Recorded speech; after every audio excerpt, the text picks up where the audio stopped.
guys, I'm Lois and this is my 2002 Ford Transit high-top van.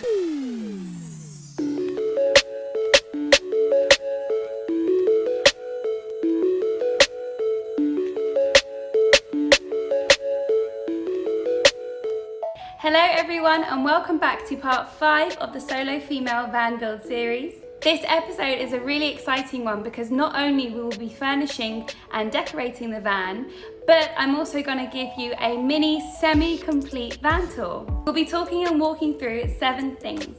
Building the bed frame from an old recycled bed, the hacks I used to build the storage beneath the bed because I didn't build the drawers and cabinets from scratch, the kitchen storage as well as the plumbing system for the kitchen, how I built the overhead storage compartments, how I made the dining and seating areas, lighting the van because remember I didn't put electricity or solar in the van, so I want to show you my lighting solution, and other miscellaneous things like the kitchen backsplash, decorating the cab area and the decorative solution for the side and the rear doors. If you're liking the van build series, please go ahead and hit that like button, and if you're not yet subscribed to my channel, whilst you're down there you might as well hit that subscribe button too. I've been getting really awesome feedback for the van conversion guide, so I'm really happy that you guys are enjoying it and it's proving to be helpful in your van builds. If you haven't yet gotten your copy of the van guide, scroll down to the description and click the link below. So without further ado, let's jump into the semi-complete van tour. So starting at the back of the van, you can see that most of the furniture is kind of in and you can get a sense of the layout and how the van will feel. You can see that on the bed, I made sure that there was kind of this section where you could walk through and it flips up and down because I wanted to make sure that I could walk through the van if I wanted to. Coming around to the side door, the first thing that you can see is the kitchen area and the overhead cab unit as well. And you can get a sense for how the kitchen will look and how big it's going to be. And the overall feel of the van was just very airy and spacious, and I didn't want it to be too cluttered with storage. And I think there was enough storage in the van eventually for its size. So you can see there's 2 overhead cabinets and then the bed area, and I hadn't yet done the underneath storage of the bed, and then the overhead cab. I basically didn't do much with this. I insulated it and put a door on a piano hinge, and I eventually painted it white, but I didn't really do much with that because I wanted to leave it an open space.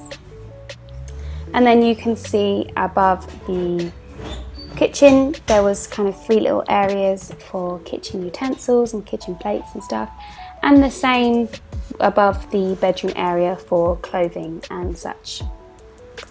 At this point I hadn't put the latches on the overhead cabinets, but I did end up putting magnetic latches to make sure that they stayed closed when I was driving, because you don't want things obviously flinging out of it when you're driving. And I'll show you later on how I bulked out the cabinet to make it fit the walls, but I'm just showing you here what it looked like.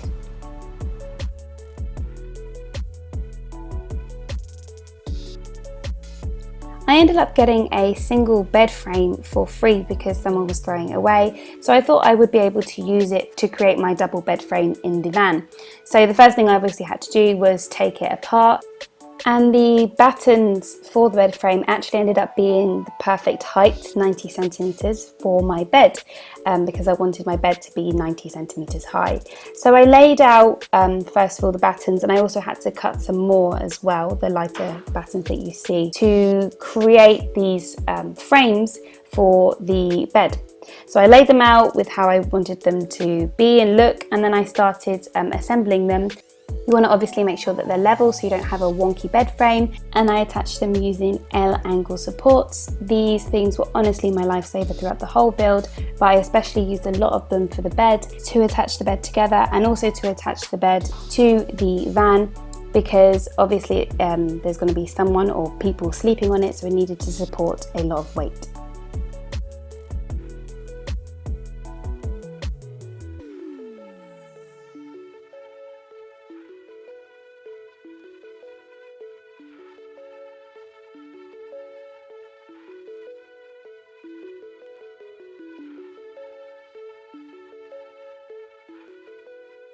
So I basically made 3 of these supports because I wanted one to go at either end of the bed and then one in the kind of middle, not really, but in the middle to support any weight that's going to be in the middle.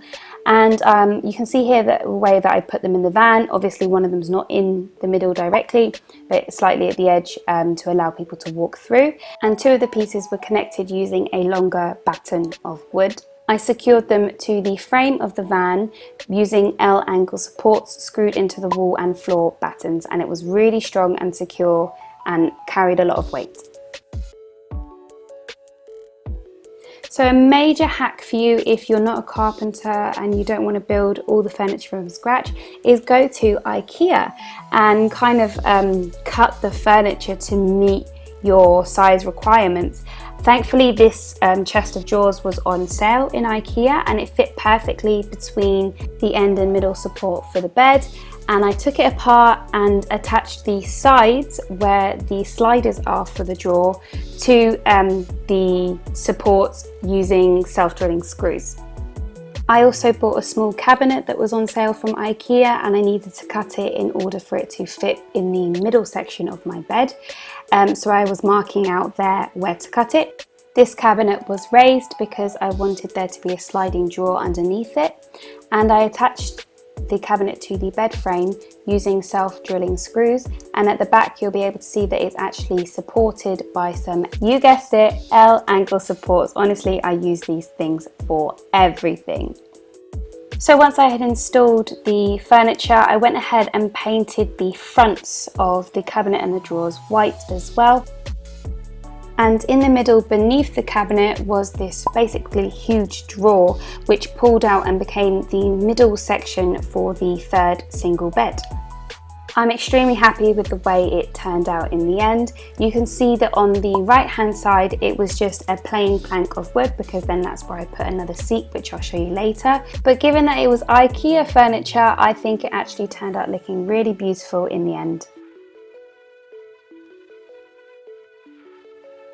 The kitchen was simply 2 cabinets joined together, one larger one and one smaller one, and the sink was over the smaller one, and it also had some drawers. The smaller one was from Ikea and the larger one was actually second-hand. It was €30 from a person who didn't want it, but I knew that the wood was too dark and I wanted to revamp it with some wooden lattice. I cut out the middle section, inserted the lattice and painted the frame white, and it turned out looking like this.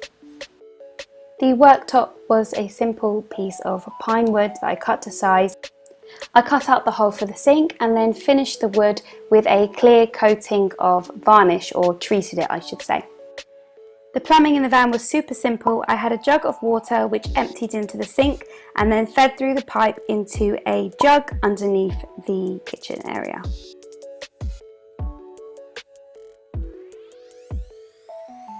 As I mentioned earlier, I didn't do much with the overhead cab. I just added insulation and then added a door on a piano hinge.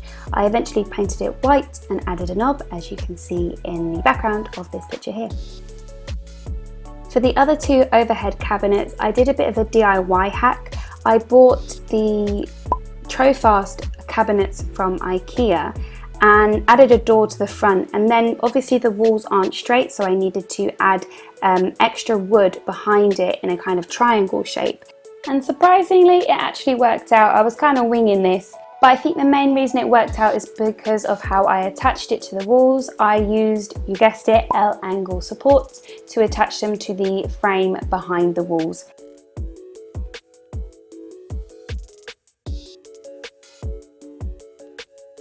I found this gorgeous chest sitting by itself on the side of the road, so I decided to give it a new home in the van. I had previously got a piece of kind of dark wood from the cabinet, the second-hand cabinet, and I put it on top of the chest of drawers to make it a bit more secure when you were seated. I also thought it was a good place for the table, so I added the Lagoon table swivel arm to the side, and the table was just made out of a spare plank of wood from the pine worktops, and it was kept behind the kitchen. Opposite that box was a single seat which was made out of a plank of wood, the same pine wood as the worktop and the table, which rested on 2 ledges made out of wooden battens. I also wanted to have an outdoor seating solution, so ended up getting a foldable picnic table with chairs, and as you can see, it was a beautiful view.